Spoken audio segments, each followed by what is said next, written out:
Welcome back, everybody. I'm Just Jules here with Rabbi Avi Schwartz, and we're here to talk about a movie called The Quest.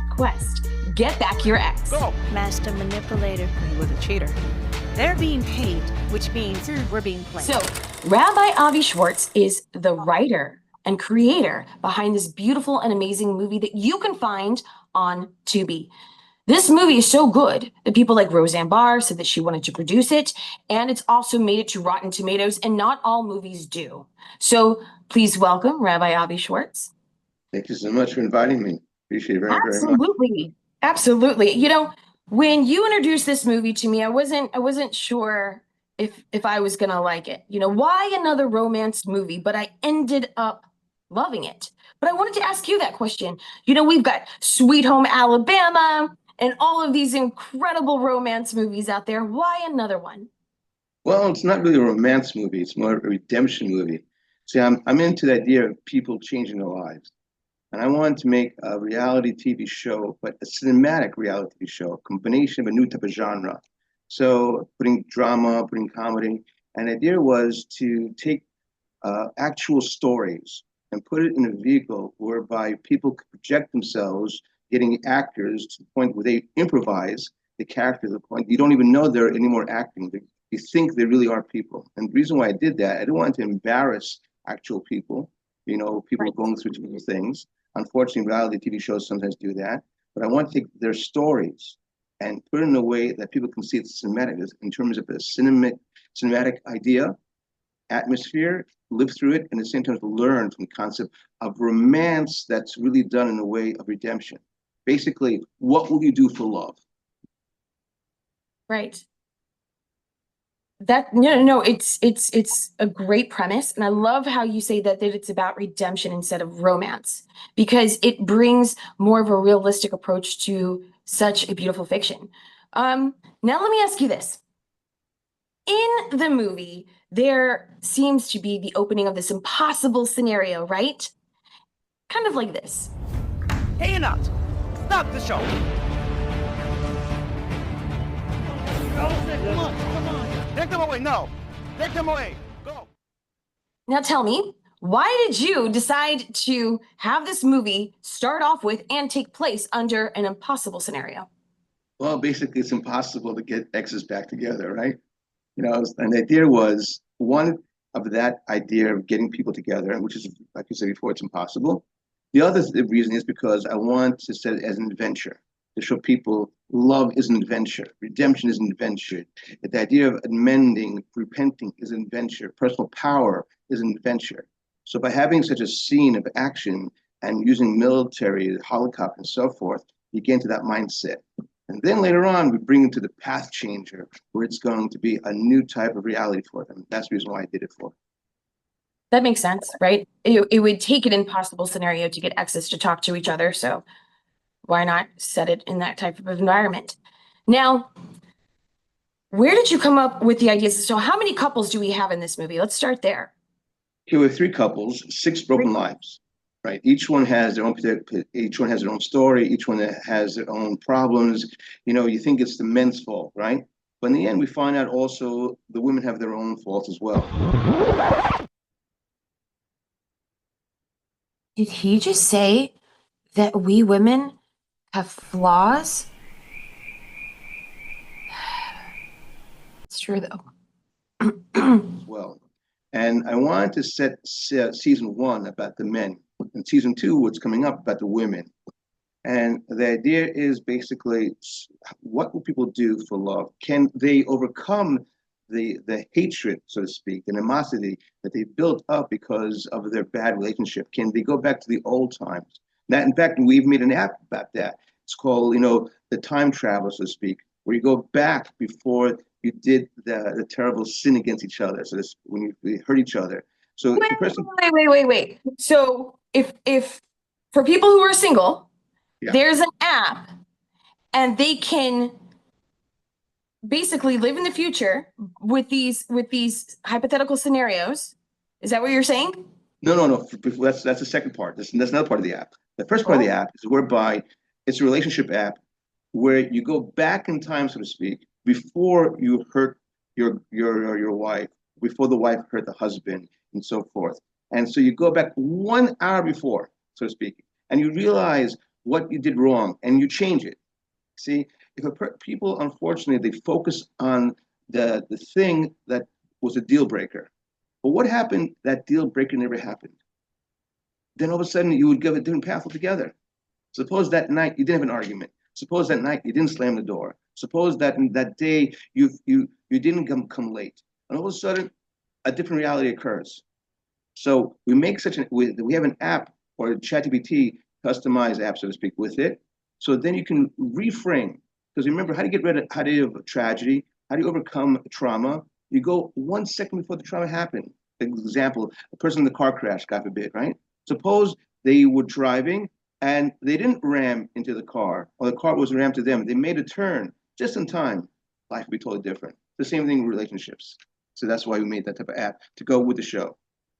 Okay, so I understand better now. So it's not that they get to vicariously live in the future.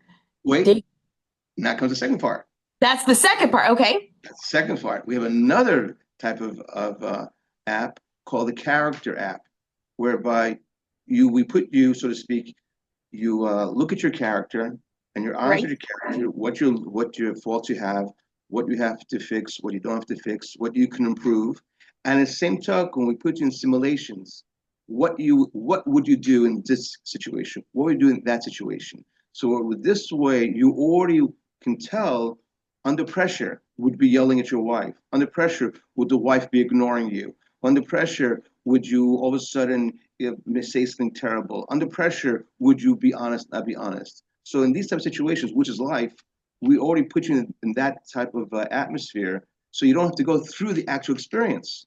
So it's a simulation, so therefore you learn about yourself and you prevent that mistake from ever happening because you already saw what you would do. And then you can develop yourself and fix yourself before this mistake occurs.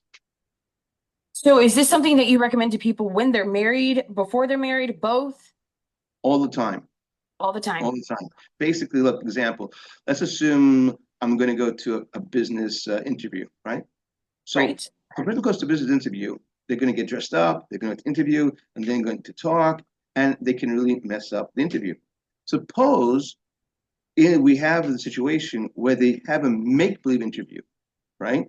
And the person interviewing them asks them all the questions, and then all of a sudden they become nervous, they say the wrong word, and so they learn what to say, what not to say before they actually go to the interview. The same thing over here. Why do a person have to experience life when in terms of actual experience, and they can do damage to themselves and to others when they can do it in an atmosphere of a simulation, so to speak, of like a hologram. And by doing that, you can then learn about yourself, prevent mistakes when in actual real time, because you already saw what you would do or not do in a situation like that. What's the name of the app? It's called again, it's with the Quest, but with the Quest, it's called Situations. Situations. Because Yeah. you got yourself into a situation. Exactly. Okay, and is this on Android, iPhone, or It's right now it's a is it ChatGPT. invite only in testing mode, or? Yeah, it's a ChatGPT. It's a custom-made ChatGPT. We're making it into an app itself. We're featuring all these things with the product with the show. So there's a whole list of apps, a list of ChatGPTs, and people can use it, learn about it, develop themselves. Because the whole concept of it is personal power on steroids, so to speak. That's amazing. It sounds like this movie is creating, so much more, for couples to look at, consider, and think about. It's really is the quest. It's continuing beyond the actual movies on Tubi. So how did you get the idea? So we have, and I love the way you said this, because I said 3 couples and you said 6 people. And we often reduce it to a couple. That was a perspective changer.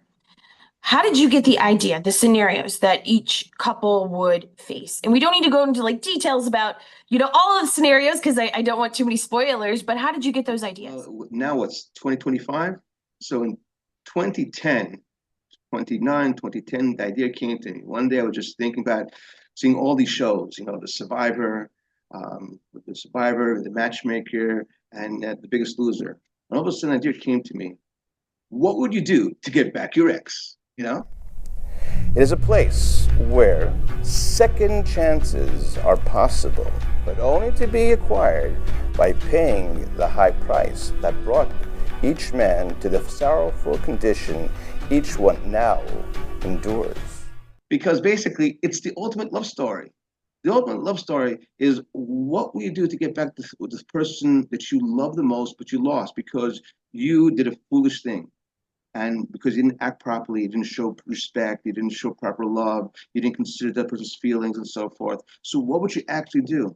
The ultimate love story. Because a love story is nice, but the ultimate love story is to get back someone you hurt, somebody you really want. By the same token, that's where the idea comes together, the reality shows, is whereby we're going to put you, or will you allow yourself to be put through challenges where you can show the other person that you hurt that you've changed. That's what it's called. Amend, repent, redeem. That's the theme of the whole show.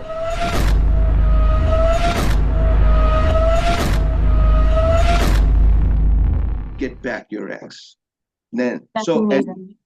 and if the ex sees, wait a second, that person really loves me to that extent that they're willing to go through all these trials and tribulations, be it physical, be it psychological, be it spiritual, to the point they're willing to get me back. That means, you know something? I'm going to open my heart. That's why we made it in such a way. That's what the idea came to me all those years ago in 2010, because I wanted to create a place where people can really, so to speak, be the Zorro, be the real romantic hero. You know, what would you Right. do for me? Have you ever seen the movie What Dreams May Come with No, I Robin haven't. Williams? Oh, Maybe. you said something that reminded me of a bit of that movie. It's one of my favorite movies. But in that movie, there is no divorce. There is no breakup. There is no ex. However, one of the spouses passes away before the other spouse. And the other spouse didn't quite handle it great and ends up going to, and when they pass away, they end up going to a much darker place. I don't want to give too many spoilers, so I'm oversimplifying here. But he leaves his happier place in heaven to go find her in her darker place in heaven and to pull her out of it because he was not willing to settle for anybody other than her in that life or in the afterlife or in any other life. And he went No, to go get sorry, her. I Yeah. do remember the show. I do remember it now. Yes, I did see the movie. You're right. It's a very powerful movie. A very Well, powerful movie. it's just imagine a commitment so deep, Yes. so pure Yes. that even Yes. beyond your corporality, you go and get your Yes. spouse. Yes. Exactly. Exactly. It's about the soul. What would you do basically to get back your soulmate? That's the main thing. Will you change? You know, people break up because the person, was too angry or too timid or didn't work hard enough, or wasn't courageous enough, or didn't do what the other person needed. People usually love each other. The small details they don't do. A small detail example, do you say good morning to someone? You say, you look great in that dress, or good luck on your interview. Small little details can change everything. When it comes to a tragedy or it comes to a big event, people are usually there. But it's in the small details that people begin to break apart. There's Right. love, but most important is the respect. And that's one of the things we wanted to show was, when you love something, you'll do anything you want. You do anything to get that what you love, right? Okay. So are you willing to go through the changes? That's the thing. So get back your ex. It's a love story. It's a romantic story, but done in a way that the characters have to prove themselves. And that's what's so unique. I believe so unique about it. So, yeah, I know, I totally agree. When I was watching the movie, there was a particular scene that I was taken back by, a little comic relief just at the right time. Watch this, guys. Okay, now this is really embarrassing.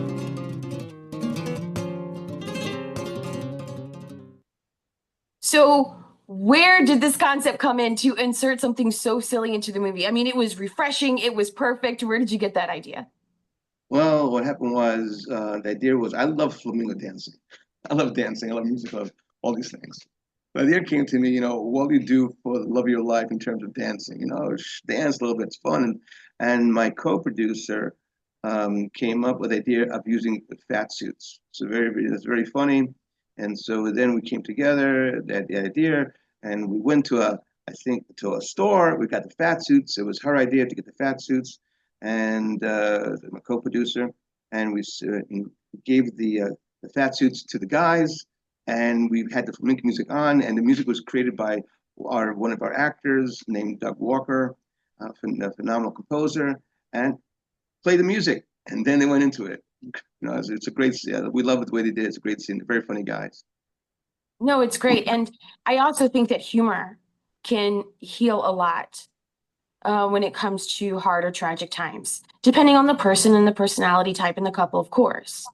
The truth of the matter, if I may, the truth of the matter is the problem is people lack humor. That's the problem. Yeah. If as being a rabbi, we learn from the Torah. And the first time in history, in literature, you see someone laughing is Sarah, the mother of the Jewish people, the wife of Abraham. Now, Sarah had a very hard life because even though she was a very beautiful woman and a very charismatic woman and very, very brilliant, she always wanted to have a child. And she wasn't blessed to have a child when she was a young woman. And she was, a decade goes and another decade goes and on and on and on. Everyone around her is having a child. She comes to the point where she says to her husband, Abraham, I want to be built through another woman, so to speak. I'm willing that you marry someone else.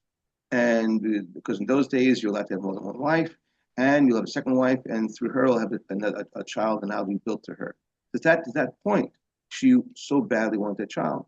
Now, so by the time she's 89 years old, you think that life is already over, but she still wants a child, and God hears her cry, and God hears her heart, and she is a person who hears God saying that you will have a child, and she laughs. Now, why is that so important? Because she didn't just laugh at that moment. That was always her nature, to laugh, meaning what? To see the so to speak, the joy in life, to see the humor in life. Because if you take yourself too seriously, you get depressed. If you take the situation too seriously, you can become suicidal. If you take the situation too seriously, you won't see the happiness in it, right? And that is why we put the humor into it, because as you mentioned before, humor is not only a wonderful way to relieve tension, it's also a healing method. And it's a way to see perspective that don't be bogged down by the moment. The next moment, there's salvation. Next moment, there is hope. You can get out of a trap. That's what important about this, learning from Sarah, and why laughter is so important in anything.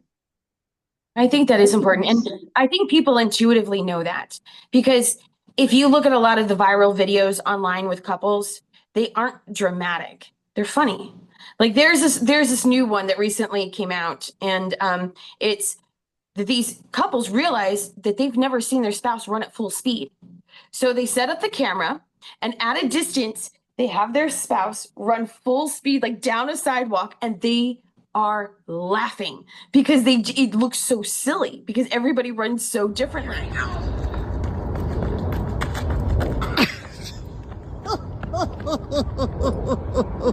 But the point is, it's about humor. And this is something I learned from my mother. She was like, when you're going through a hard time, laugh. Because what else can you do? Yeah. Chaplin said, life up front, up close, is a drama. Life long shot is comedy. It's true. It's very true. And people can laugh at themselves, they have everything. Yes. Now, at the end of the movie, spoiler alert a little bit, there is a character, I will not say which one, that gets taken away. Was that to set us up for a sequel, or was there a deeper meaning behind that? Well, let's say this way. We had a little problem with one of our commanders. We had a guy who was a former Russian commando, because we had commandos on the set, Israeli commandos, and they had American commandos and a Russian commando. Dmitry, his name was Dmitry, and Dmitry was kind of upset with us, and basically he broke the wall. That we didn't expect that, All of a sudden he broke the wall and he kidnapped one of the women because he wanted more money in the show. Follow. Nobody's going to move a muscle, especially you, funny man. Get me? Now, you, move! It's okay, I'll go. Move! Turn the camera off. Enough with this. All the lights, all of it. Stop. Enough. Dimitri, don't do it, man. Get this camera out of my face. Get out of it. Stacey. Open the door. Open the Stacey. door. You shut up. Sit there. Right there. You Stacey. stay right there. Please, Stay right there. Come on. Come on, lady. Go. The question is, now that's up to you to see the show. I'm not going to give. I don't give anyone the answer. But people always ask me, was that really real? Did Dimitri really do that? You know, or is that really set up? One thing for sure I can tell you, that now the woman that was kidnapped has caused her ex-husband, his name is Doug, I can tell you his name, Doug, to be in a predicament. Is he going to save her or not? That we don't know. So it came out really good in a certain way that our Dimitri went crazy and he broke the fifth wall, because that gave us the idea, you know, guess what? Let's follow Dimitri and let's see what's going to happen now, you know, and see what Doug is going to do to save his ex-wife, Stacy. And that we don't know. So hopefully it'll be fine in the second season. Because remember, it's a reality show based in real time, but based in cinematic stuff. So we'll find out. Speaking of improvisation, and by the way, for those of you who have already seen the movie, put down in the comments below whether you think Doug is going to save her or not. I want to see what you guys think. But regarding improvisation, I recall reading something, I think it was in the Times of Israel, where you talked about how your screenwriting isn't traditional. Like, people didn't have a rigid script they had to keep to. Was there, can you remind me and tell people, like, what was that about? What was the thinking behind doing that? Okay, so I myself, you know, besides being a filmmaker, I'm also an actor as well. And I played two roles in the show. And I always loved the fact that people can improvise, because when improvise, it means they really got into the character itself. And I was talking to our actors, wonderful actors, and what do you think about this idea? And they said, absolutely, let's do it. So I had written originally a script, episodes and so forth. I had made the movie into episodes of, let's say, 5 minutes each. In fact, in terms of web series, it's on Red Coral Universe. That's what the web series is, Red Coral Universe. And in terms of the movie, it's on Tubi. And so that's where the whole movie is 1 hour length. By having a situation whereby it's improvised, I told the actors, take the ideas, take the words, make it become part of you. And then we rehearse so many times. Then I told the actors, from this point on, I know that you're in character. You're no longer the actor. You really became the character. And by doing that, we reached a new level in acting, in the genre of acting. And the actors themselves were changed. I was shocked. I was literally shocked. If you saw them in real life and who they became, different people. They had actually become, you know, one person who didn't want to work, another person who was a manipulator, another person who was an innocent dude, another person who had tricked someone else for many, many years. I don't want to say who and so forth. You have to see the show. I don't want to ruin the show for you. But the same token was they had taken to a level of where now each particular word became theirs, and they became real life. That's what I was wanting to achieve. Improvisation based on text, but the point is where now they are no longer actors, they are the characters. And that's why I believe why the show is becoming such a hit, that it's attaching themselves to real situations where people can really identify with the people going through the scenarios. That's amazing, because I know that, you know, there are actors and actresses who research their character. They'll go through physical changes to become their character even. And they study them, and sometimes, you know, they go really deep psychologically. So I know that it's an important tool in art to be able to submerge yourself into what would the character do, right? Right. To see it with improvisation, that was new to me. And I was like, wow, It's rather impressive because what you risk with improvisation is it going on and on and on, but it was still structured and it was well done. Can I tell you something amazing is these actors are so great, all of them, that basically we did everything in one take each time. Mm-hmm.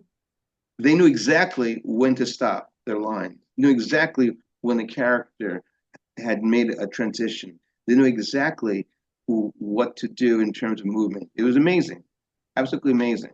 It's I should probably write a whole story how the whole thing happened because we had to literally change location the same day. We had to go to different locations together. It's a whole big story. It's really miraculous. It's God made. I'm not joking.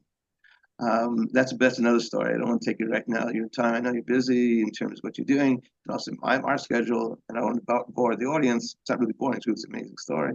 But the thing is that these actors had become the characters that you no longer think that they're waiting on for the next word, and that's like you said, it was just flowing. Mm-hmm. And where did you guys film, if you don't mind me asking? Because I was curious Florida, about that one. Fort Lauderdale. Oh, Florida. Very nice. Not where I thought it was California. Yeah, Yep. well, we have a great cinematographer, did a great job and so forth. Yeah. Right. Yeah. Okay, so, and I had one more question for you. Yes. If I recall correctly, didn't Roseanne Barr want to produce this? Well, Roseanne Barr is a very good friend of mine. We became friends many years ago. And after the show was done, I sent it to her. And as there's a clip there, I'll send it to you, where Roseanne was blown away by it. And she literally said that she loved the show and she thought it was fantastic and she wished she had produced it. I love your show. It's fantastic. Thank you I so wish much. I could have produced it. We'll do another But season. anyway, whatever, on and upward. Thank you so much. Yeah, love you. Love you. Bye-bye. Bye-bye. And I was very honored by it. I was really honored by that. All of us were taken by it. And I don't know if your audience knows or remembers Pat Boone, a great singer from the 50s. He's a legend. In fact, he was bigger than Elvis back in the day. And he is still one of the greatest singers in American history. And he was behind the scenes in terms of giving advice and so forth. And he saw the movie itself. And he himself said, it's nothing like he ever saw. It was weird in terms of combining genres. It was different and where it went to. And he loved the idea of marriage being saved, the idea of people trying to redeem themselves. And he just, from all the point of view, he loved it. That's great. Well, if I can say one more thing, if you don't mind. Absolutely. I think the biggest shock to all of us is when all of a sudden one day we're searching on Google for the movie because somebody wanted the link to the movie to Tubi. All of a sudden we see the movie got inducted into Rotten Tomatoes. We were blown away, all of us. I mean, Rotten Tomatoes, for anybody who's a filmmaker, is the highest level you can get. I mean, it's been accepted as having cultural impact. It's been accepted as being part of the canon of great movies and so forth. We're not bragging about that. We're not close to the greats of the greats. But the point is, we got into the field, into the room of the masters. Like with Spielberg, Tarantino, Scorsese. We're all amazed by it. It's God blessed. That's amazing. Well, thank you so much for coming on to this podcast with me. I really felt it was important to talk about because marriage, it doesn't matter who you are, where you live, what nation you're in, relationships in general are something that we all face in its variety, and being able to overcome hard times is important, and to be able to work stuff out is important. So I felt like it was good to talk about. Thank you so much. Thank you so much. I really appreciate it. And like I said, it's for all nations, for all people, because everyone is based in a relationship. Thank you so much. Yeah. I don't know how you lived all of these years hiding something like that. Are you serious? Well, John, Rodney, and David allowed themselves to be torn down in order to be rebuilt. Your wives are watching you. Your in-laws are watching you. Your kids are watching you. America is watching you. The whole world is watching you. I believe a person has to mend, has to repent, has to redeem themselves.